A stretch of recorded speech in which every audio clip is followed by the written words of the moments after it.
रचना और नीरज बचपन से ही एक दूसरे को प्यार करते थे। उनका प्यार शारीरिक आकर्षण नहीं बल्कि प्लेटोनिक था, जिसमें इसे नादानी और कम उम्र के प्यार का नतीजा कहना रचना और नीरज के साथ ज्यादती ही कहा जाएगा। दरअसल ये दुख हादसा सच्चे और निश्चल प्यार का उदाहरण है। जरूरत इस प्यार को समझने और समझाने की है जिससे फिर कभी प्यार करने वाले की लाशें किसी पेड़ से लटकती हुई न मिले। विश्व परिषद पर्यटन स्थल खजुराहो से महज 8 किलोमीटर दूर एक गांव है बमीठा, जहां अधिकांश पिछड़ी जाति के लोग रहते हैं। खजुराहो आने वाले पर्यटकों का बमीठा में देखा जाना आम बात है।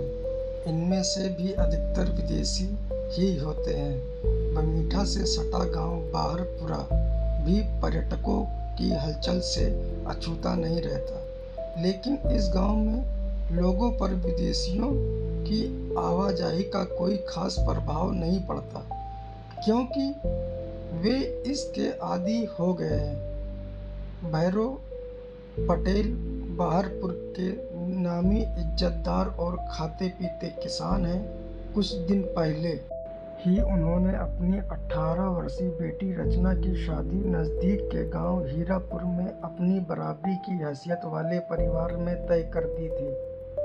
शादी 11 फरवरी को होनी तय हुई थी, इसलिए भैरव पटेल शादी की तारीख तय होने के बाद से ही व्यस्त थे।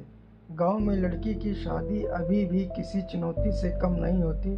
शादी के हफ्ते भर पहले से ही रस्मों रिवाजों का जो सिलसिला शुरू होता है वो शादी के हफ्ते भर बाद तक चलता है। ऐसे ही एक रस्म आती है छई माटी, जिसमें महिलाएं खेत की मिट्टी खोद कर लाती हैं। बुंदेलखंड इलाके में इस दिन की महिलाएं गीत गाती हुई खेत पर जाती हैं और पूजा पाठ करती हैं। ये रस्म रचना की शादी के 4 दिन पहले यानी 7 फरवरी को हुई थी। हालांकि फरवरी का महीना लग चुका था, लेकिन ठंड कम नहीं हुई थी। भैरव पटेल उत्साह पूर्वक आसपास के गांव में जाकर बेटी की शादी के कार्ड बांट रहे थे। कड़कड़ाती सर्दी में वे मोटरसाइकिल लेकर सुबह निकलते थे तो देर रात तक वापस आते थे। 7 फरवरी को वे कार्ड बांटकर बाहरपुर की तरफ वापस लौट रहे थे कि तभी उनकी पत्नी का फोन आ गया। मोटरसाइकिल किनारे खड़ी करके उन्होंने पत्नी से बात की तो उनके पैरों तले जमीन खिसक गई। पत्नी ने घबराहट में बताया कि जब वो छह माटी की रस्म की पूरी कर के घर आई तो रचना घर में नहीं मिली। वो सारे गांव में बेटी को ढूंढ चुकी है। पत्नी की बात सुनकर उन्होंने बेसब्री से पूछा, और नीरज वो भी घर पर नहीं है? पत्नी का ये जवाब सुनकर उनके हाथ पैर सुन्न पड़ने लगे। जिसका डर था वही बात हो गई। 20 वर्षीय नीरज उन्हीं के गांव का लड़का था। उसके पिता सेवापाल से उनके पीढ़ियों के संबंध थे, लेकिन बीते कुछ दिनों से ये संबंध दरकने लगे थे, जिसकी अपनी वजह भी थी। इस वजह पर गौर करते भैरव पटेल ने फिर मोटरसाइकिल स्टार्ट की और तेजी से गांव की तरफ चल पड़े। रचना और नीरज का एक साथ गायब होना उनके लिए चिंता और तनाव की बात थी। 4 दिन बाद बारात आने वाली थी। आसपास के गांव के रिश्तेदार और समाज में बेटी की शादी का ढिंढोरा पिट चुका था। ये सवाल रह रहकर उनके दिमाग को मत रहा था कि कहीं रचना नीरज के साथ तो नहीं भाग गई। अगर ऐसा हुआ तो वो और उनकी इज्जत दोनों कहीं के नहीं रहेंगे। फिर क्या हुआ, ये सोचते ही शरीर से छूटते पसीने ने कड़ाके के जाड़े का भी लिहाज नहीं किया। गांव पहुंचते तो ये मनहूस खबर आम हो चुकी थी। आखिरकार रचना और नीरज भाग ही गए। काफ़ी ढूंढने के बाद भी उनका कोई पता नहीं चल पा रहा था। घर आकर उन्होंने नज़दीकी लोगों से सलाह किया और रात 10 बजे के लगभग चंद्रपुर पुलिस चौकी जाकर बेटी की गुमशुदगी की सूचना दर्ज करा दी। उन्होंने नीरज पर रचना के अपहरण का शक भी जताया। थाना इंचार्ज डीडी शाक्य ने सूचना दर्ज की और कार्रवाई में जुट गए। दुनियादारी समाज, धर्म और जाति की बंदिशों और उसूलों से भरे ये प्रेमी जोड़ा अपनी एक अलग दुनिया बसा बैठा था। अब दोनों आने वाली जिंदगी के सपने बुनने लगे थे, ख्यालों में एक दूसरे को देखने लगे थे। अब तक घर और गांव वाले इन्हें बच्चा ही समझ रहे थे। इधर इन बच्चों की हालत ये थी कि दिन में कई दफ़ा एक दूसरे को आई लव यू बोले बगैर इनका खाना नहीं पचता था। दोनों एक दूसरे की पसंद का खास ख्याल रखते थे, यहाँ तक कि टिफ़िन में खाना भी एक दूसरे की पसंद का ले जाते थे और साथ बैठकर खाते थे। प्यार का ये रूप कोई देखता तो निहाल हो उठता, लेकिन सच्चे और आदर्श वाले प्यार को नज़र जल्द लगती है। ये बात भी 100% सच है। रचना तो नीरज के प्यार में ऐसी खोई की कापी किताबों में भी उसे प्रेमी का चेहरा नजर आता था। नतीजतन 9वीं क्लास में वो फेल हो गई। इस पर घर वालों ने स्कूल से उसका नाम कटा दिया, लेकिन उसके दिलो दिमाग में नीरज का नाम कुछ इस तरह लिखा था कि दुनिया की कोई ताकत उसे मिटा नहीं सकती थी। स्कूल जाना बंद हुआ तो वो बिना नीरज के और बिना उसके नीरज झटपटाने लगा। दिन भर घर में पड़ी रचना मन ही मन नीरज के नाम की माला जपती रहती थी। नीरज दिन भर उसकी याद में खोया रहता था। सुबह जैसे ही स्कूल जाने का वक्त होता था तो रचना हिरणी की तरह कुलाचे मारते सड़क पर आ जाती थी। दोनों कुछ देर बात करते और फिर शाम का इंतजार करते रहते। जैसे ही आने का वक्त होता था तो रचना गांव के छोर पर पहुंच जाती थी। दोनों का दिल से अख्तियार हटने लगा था।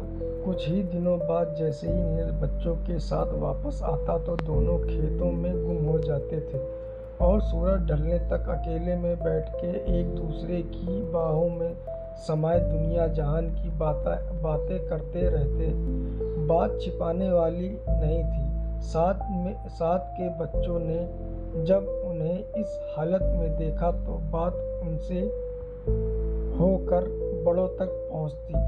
भैरव सिंह की जब ये बात पता चली तो उन्होंने वही गलती की जो आमतौर पर ऐसी हालत में एक पिता करता है। गलती ये है कि रचना पर न केवल बंदिशें लगाई बल्कि आनंद फानंद में उसकी शादी तय कर दी। उनका इरादा जल्दी से जल्दी बेटी को विदा कर देना था ताकि कोई ऐसी हादसा न हो जिसकी वजह से उनकी मूंछें झुक जाएं। ये रचना और नीरज के लिए परेशानियां भरा दौर था।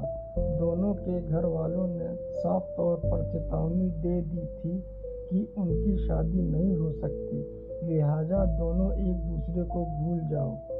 शादी तय हुई और तैयारियां भी शुरू हो गई तो दोनों हताशा हो उठे।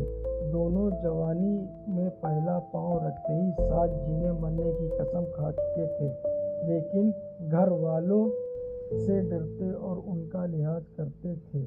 इसी समय उन्हें समाज की ताकत और अपनी बेबसी का एहसास हुआ। ये भी वे सोचा करते थे कि आखिर उनकी शादी पर घर वालों को ऐतराज क्यों है। प्रेम प्रसंग आम हो चुका था, इसीलिए दोनों का मिलना जुलना कम हो गया। शादी की रस्में शुरू हुई तो रचना को लगा कि वो बगैर नीरज के नहीं रह पाएगी। फिर भी वो खामोशी से वो सब करती जा रही थी जो घर वाले चाहते थे। रचना अब एक ऐसी मोड़ पर खड़ी थी जहाँ से कोई रास्ता नीरज की तरफ नहीं जाता था।